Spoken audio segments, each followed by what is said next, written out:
हाय, कसे आहात सगळे? मी मानसी केळकर तांबे गाना आहे आना आहे गाना चाहिएमध्ये पुन्हा एकदा तुमचं स्वागत करते. एक गाणं म्हणून दाखवते. ही चाल तुरु तुरुडती केस भुरु भुरु डाव्या डोळ्यावर बट ढळली, जशी मावळत्या उन्हात केवड्याच्या बनात नागिन सळसळली.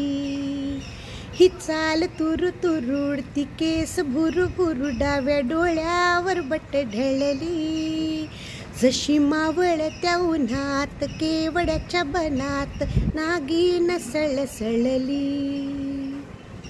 तर मागच्या एपिसोडमध्ये तुम्हाला मी जाणीवपूर्वक श्वासाबद्दल बोलले होते. म्हणजेच 2 लाईन्सच्या मध्ये असा श्वास घ्यायचा आणि मग गाणं गायचं. ते आपल्याला सोपं पडतं. रिलॅक्स पोझिशनमध्ये आपण गाणं गातो. तर खूप लोकांनी मला प्रश्न विचारले की आपण नेहमी असंच गाणं गायचं आहे का? तर तुम्हाला कळलं तरी का मी की श्वास घेत होते की नव्हते घेत? मला आय एम शुअर की तुम्हाला नसेलच कळलं. तर एक उदाहरणच द्यायचं झालं तर आपण जर व्यायाम करायचं ठरवलं तर रोज सकाळी आपण गजर लावतो आणि व्यायामाला जातो, नाही का? 1 महिना असं केल्यानंतर आपसूक आपल्याला जाग येते बरोबर त्यावेळेस. तसंच ह्या गाण्यामध्ये सुद्धा आपण जर सातत्याने श्वास घेत राहिला तर आपण कंडिशन होऊन जातो आणि आपसूक आपल्याला गाणं छान येऊ लागतं. तर जाणीवपूर्वक श्वास घेत राहा, गात राहा, खुश राहा. धन्यवाद.